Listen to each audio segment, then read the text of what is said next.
11월 22일 오늘 하나님의 말씀은 시편 15편 말씀입니다. 1절로 5절 말씀. 여호와여, 주의 장막에 머무를 자 누구오며 주의 성산에 사는 자 누구오니까.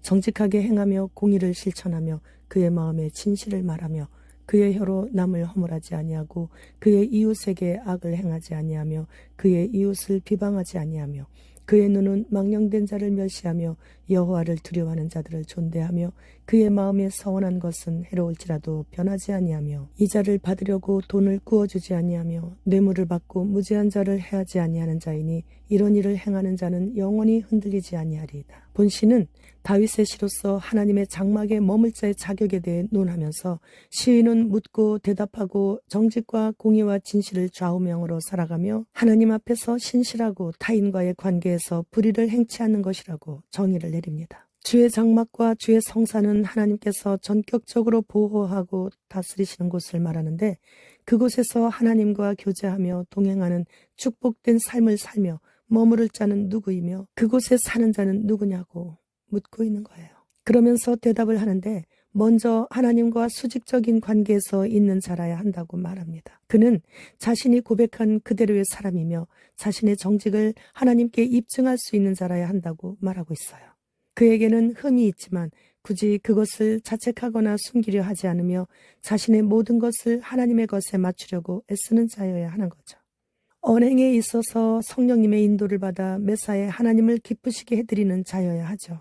그러기 위해서는 언행에 있어서 성령님의 인도를 받아 매사에 하나님을 기쁘시게 해드리는 자여야 합니다. 하나님과 수직적인 관계에 서 있는 자는 그 이웃에 대해 수평적인 관계 가운데서도 공의를 베풀려고 힘쓰는 자예요. 그런 사람은 사람들과 대화하거나 거래하는 데 있어서 거짓말을 하거나 속임수를 쓰지 않으며 누구에게든지 해를 입히지 않기 위해 특별한 관심을 기울이며 너희가 대접을 받고자 하는 대로 남에게 행하라는 황금률에 따라 행하는 자입니다. 진실을 말하는 것은 하나님께서 원하시는 것이죠. 그는 하나님께서 그 중심의 진실함을 원하신다는 사실을 잘 알고 있기 때문에 벗이나 이웃을 해롭게 하는 헐뜯는 말이나 회방을 말하지 않습니다. 더욱이 그는 자기 자신을 업신여기는데 그 이유는 하나님께서 스스로 낮추는 자를 높이신다는 사실을 잘 알고 있기 때문에 결코 그 누구도 업신여기지 않습니다. 누구를 업신여기게 된다면 그는 그를 지으신 하나님을 업신여기게 되는 큰 악을 범하게 되는 것을 알고 있기 때문이죠.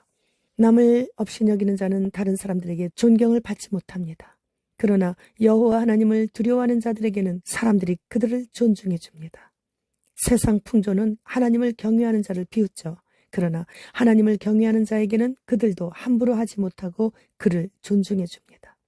또한 어떤 자들은 그때 당시에 기분이 좋아 감동해서 마음으로 서원을 해놓고 시간이 조금 지나거나 환경이 조금 바뀌게 되면 마음이 달라져서 서원을 지키지 않게 되는 경우가 있는데 그럴 경우에 성경으로 돌아와서 자신에게 손해가 너무 나서 해로울지라도 성경을 지켜야 한다는 말씀을 묵상해야 된다는 것이죠. 돈을 구워줄 때 이자를 받기 위해 구워주지 않아야 하는 것은 하나님께서도 그에게 이자까지 다 합쳐서 계산하는 그날이 도래하기 때문이에요. 한마디로 말해서 하나님의 장막에 머물며 하나님의 성산에서 사는 자에게 요구되는 것은 정직하고 성실한 삶을 살아가는 자들이라는 것이에요. 그런 자들은 거짓말로 다른 사람을 비방하지 않습니다.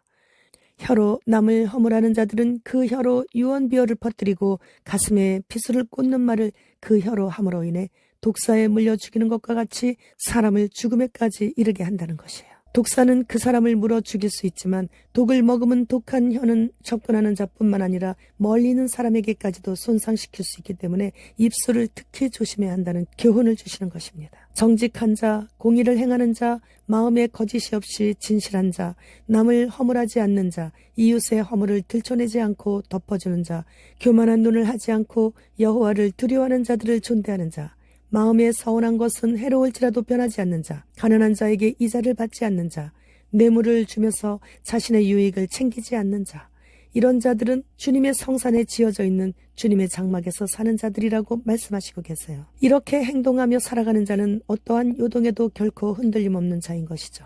그런 자는 움직이지 않고 영원히 그 자리를 지키고 있는 시온산과 같습니다. 주님의 거룩한 산에 거하는 자는 교회 자체와 같이 음부의 권세가 이길 수 없는 반석 위에 세워져 있는 것이고 그 어떤 것도 그의 현재의 평안이나 미래의 축복을 그에게서 빼앗아 가지 못하게 되며 땅 위에 있는 하나님의 장막에서 요동치 않고 결국에는 하늘나라의 거룩한 산에까지 이르게 됨을 말씀하시고 계십니다. 오늘 본시에서 말씀하신 대로 그렇게 살아가기 위해 몸부림을 치는 에녹과 같이 하나님을 기쁘시게 해드리는 자들은 반드시 하나님의 거룩한 성 새 예루살렘 성에 들어가게 되는 것이죠.